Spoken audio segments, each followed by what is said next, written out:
अस्सलाम वालेकुम। हमारा जो आज का जो नेक्स्ट क्वेश्चन है वो कौन सा है 16.14। अब इसमें कल वाली वीडियो में हमने क्या किया था, हमने 2 टेल टेस्ट के बारे में किया था।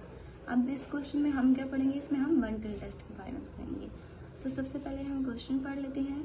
क्वेश्चन क्या है, the heights of college male students, कि क्या जो कॉलेज के जो मेल स्टूडेंट्स हैं उनकी height are known to be normally distributed.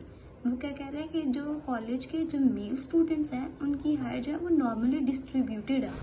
यहाँ पे वो किस चीज़ की बात है, normally distributed with a mean. क्या कह रहा है, नॉर्मली डिस्ट्रीब्यूटेड।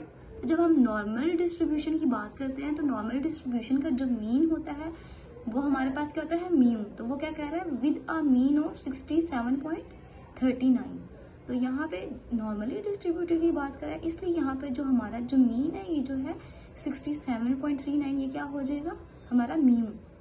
आगे वो कहता है एंड सिग्मा, उसने ऑलरेडी हमें बता दिया सिग्मा का साइन, उसने ये जो साइन होता है ये हमारे पास सिग्मा का साइन होता है, उसने शो कर दिया जो कि किसके इक्वल है 1.30 इंचेस। अब वो क्या कहता है, अ रैंडम सैंपल। अब पहले वो क्या कह रहा था, नॉर्मली डिस्ट्रीब्यूटेड। यहाँ इस डॉट तक वो जो है वो नॉर्मल डिस्ट्रीब्यूशन की बात करता है, लेकिन अगले ही पॉइंट में वो क्या बोलता है कि रैंडम सैंपल। सैंपल मीन्स जो कि मैंने आपको पॉपुलेशन और सैंपल में ऑलरेडी डिफरेंस बता दिए। सब वो कहता है a random sample of 400 students.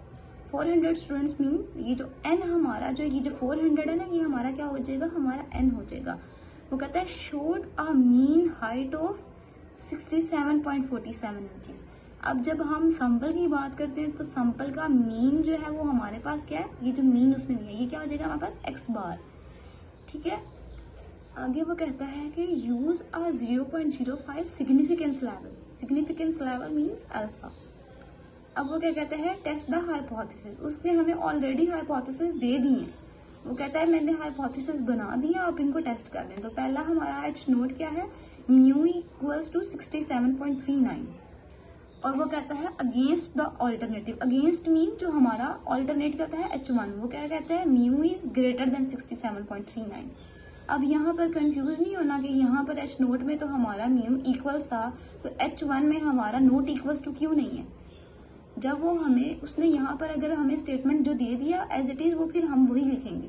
जब वो स्टेटमेंट्स नहीं देगा ना तो फिर हम खुद डाल देंगे mu is equals to H1 mu is equals to and H not mu equals to and H1 mu is not equals to. अब ये लेकिन यहाँ पर तो उसने स्टेटमेंट दे दी है ये वाली, तो यहाँ पर जो उसने हमें स्टेटमेंट दिया वो हम एज इट इज लिखेंगे। तो सबसे पहले हम इसका पार्ट ए फोल्ड सॉल्व करते हैं, ये जो मैंने आपको समझाया। ठीक है, अब जो मैंने आपको क्वेश्चन करवाया है, ठीक है, समझाया, उसका मैं यहाँ पर सारा डाटा मैंने डाल दिया। वो क्या कहता है, म्यू क्या है मेरे पास 67.39, और क्या कहता है सिग्मा मेरे पास क्या है 1.30, और एन जो था उसके पास क्या था 400, और एक्स बार क्या था 67.47, और अल्फा क्या दिया हुआ था 0.01। उसी तरह जो स्टेप्स मैंने बताए हैं उसी को ही हम फॉलो करेंगे। तो सबसे पहला स्टेप मेरा क्या हो जाएगा, H नोट और H1। ये चीज़ क्या है, ये चीज़ उसने ऑलरेडी बुक में दे दिया है, हमें क्वेश्चन में उसने दे दिया। उसने क्या है जो मैंने आपको दिया इसी से लेके आगे सॉल्व करें। ठीक है, तो ये हमारे पास जब H1 है ना, तो H1 में कौन सा साइन है, ग्रेटर का, तो ये हमारे पास क्या हो जाएगा 1 टेल टेस्ट। ठीक है, ये हमारे पास क्या हो जाएगा 1 टेल टेस्ट, क्योंकि हमारे पास ग्रेटर का साइन है ना। जब ग्रेटर का साइन होगा या लेस देन का साइन होगा तो हम क्या यूज़ करेंगे 1 टेल। तो यहाँ पर क्या है, ग्रेटर है, इसलिए मैं क्या यूज़ करूँगी 1 टेल का साइन। ठीक है, ये हमारे पास क्या हो जाएगा 1 टेल हो जाएगा।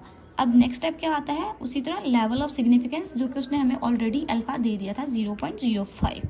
फिर वही टेस्ट स्टैटिस्टिक्स, लास्ट क्वेश्चन में हमने यहाँ पर एस डाला था क्योंकि वो क्या कहा था, सैंपल की बात करा था, लेकिन यहाँ पर उसने हमें सिग्मा खुद से ऑलरेडी उसने सिग्मा का साइन डाल के दिया है। तो हम कौन सा फार्मूला लगाएंगे, x bar minus mu divided by sigma over under root n. ठीक है, अब यहाँ पर एक्स बार में मेरे पास मेरी क्या वैल्यू आएगी, ये जो मेरे पास था 67.47, ये मैंने यहाँ पर लिख दिया माइनस। अब ये वाली वैल्यू कहाँ से आई, जो उसने मुझे क्वेश्चन में दी थी, म्यू इक्वल्स टू 67.39, वो मैंने डाल दी, डिवाइड कर दूंगी सिग्मा की वैल्यू उसने मुझे यहाँ पर दी हुई थी 1.30 और उसके बाद एन की क्या वैल्यू थी 400। अब एन के ऊपर क्योंकि अंडर रूट है इसलिए हम 4 के ऊपर अंडर रूट डाल देंगे। तो अब आप ऐसा भी कर सकते हैं, इसको पूरा एज इट इज सॉल्व कर सकते हैं कैलकुलेटर में अगर आपके पास SD कैलकुलेटर है। अगर नहीं है तो कोई बात नहीं, इसको अलहदा सॉल्व कर लें और इसको अलहदा कर लें, फिर उनको आपस में डिवाइड कर लें। लेकिन यहाँ पे मैं इकट्ठा सॉल्व करूँगी इसको, तो मेरे पास जी की वैल्यू क्या आ जाएगी 1.23। अब यहाँ पे मैं क्रिटिकल रीजन देखती हूँ। अब इसमें दो चीज़ें नोटिस की होंगी, जब हम 2 टेल की बात करते हैं, यहाँ पे मैं 1 टेल की बात करती हूँ, तो जब 1 टेल में क्रिटिकल रीजन होगा तो मेरा क्या आ जाएगा जी ग्रेटर देन जी अल्फा। अब समझ आ गई कि यहाँ पर 1 टेल में क्यों ये वाला जो साइन है ये किस बेस पे करेगा हमारे पे H1 पे। H1 में यहाँ पर जो साइन होगा वो हम इधर आके क्रिटिकल रीजन में हम अपना साइन डालेंगे। अगर H1 में लेस देन होगा तो हम लेस देन डालेंगे। अगर H1 में, जैसे कि अब यहाँ पर H1 में ग्रेटर था तो इसलिए मैंने आके यहाँ पर ग्रेटर डाल दी, क्योंकि ये मेरे पास 1 टेल है। 2 टेल में हमने क्या किया था, 2 टेल में हमने यहाँ पर मोड डाल दिया था। हमने कहा था कि हम यहाँ पर मोड डाल देते हैं। मोड मीन्स कि अगर कोई नेगेटिव वैल्यू होगी तो वो भी पॉजिटिव हो जाएगी। और यहाँ पे हमने क्या कर दिया था, अल्फाबेट 2 कर दिया था। लेकिन ये 1 टेल है तो इसलिए सिर्फ यहाँ पे हम मोड भी नहीं डालेंगे, हम लिखेंगे जी ग्रेटर देन जी अल्फा। अब इसको हम कैलकुलेट कैसे करेंगे, ये वाला जो जी है ना, ये मेरी कैलकुलेटेड वैल्यू होती है जो कि इस फार्मूले से जो है वो सॉल्व होती है। ठीक है, फॉर्मूलेट जो मैं इस फॉर्मूले से करूंगी वो मेरी इस जी की वैल्यू आएगी। तो मेरी जी की वैल्यू क्या थी 1.23। ये मैंने मिस्टेक से मोड डाल देते जिसको मैंने ये काट दिया। ठीक है, 1.23 ग्रेटर देन, अब जी अल्फा, ये जो जी अल्फा इसकी वैल्यू क्या आएगी। अब उसने हमें क्या दिया था 0.05। अब 0.05 को मैं जी अल्फा के टेबल में देखूंगी तो 1 टेल में मेरा क्या आंसर आ जाता है, टेबल आपको इजीली मिल जाएगा जेड का टेबल। तो जब हम अल्फा में देखेंगे, 1 टेल में देखेंगे तो जी अल्फा की वैल्यू क्या आ जाएगी 0.05 की अल्फा की वैल्यू आ जाएगी 1.645। ठीक है, अब हम एस्टिमेट लगाते हैं कि ये जो हमारे पास है 1.23।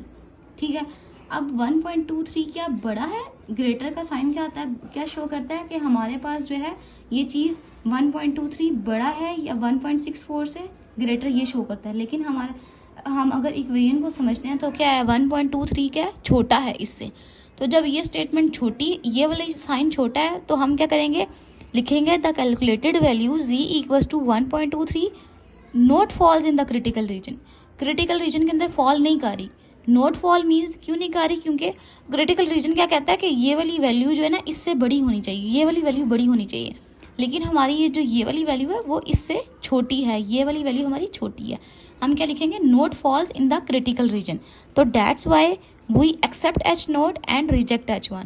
जब हमारी ये वाली वैल्यू जो है इस वैल्यू से ये वाली वैल्यू छोटी होगी तो हम क्या करेंगे, H नोट को एक्सेप्ट कर लेंगे। और अगर हम सपोज कर लेते हैं ये, तो हमारा क्वेश्चन सॉल्व हो गया। यहाँ तक हमें समझ आ गया कि ये वाली वैल्यू मेरी छोटी है और ये बड़ी है। तो जब ये वाली वैल्यू छोटी है तो मैं एक्सेप्ट कर लूँगी H नोट को और रिजेक्ट कर लूँगी H1 को। अब मैं अगर फॉर एग्जाम्पल के तौर पर बता रही हूँ, अगर मैं इसको स्विच कर दूँ, ठीक है, मैं कहती हूँ कि मेरी जो कैलकुलेटेड वैल्यू आई है वो 1.645 है।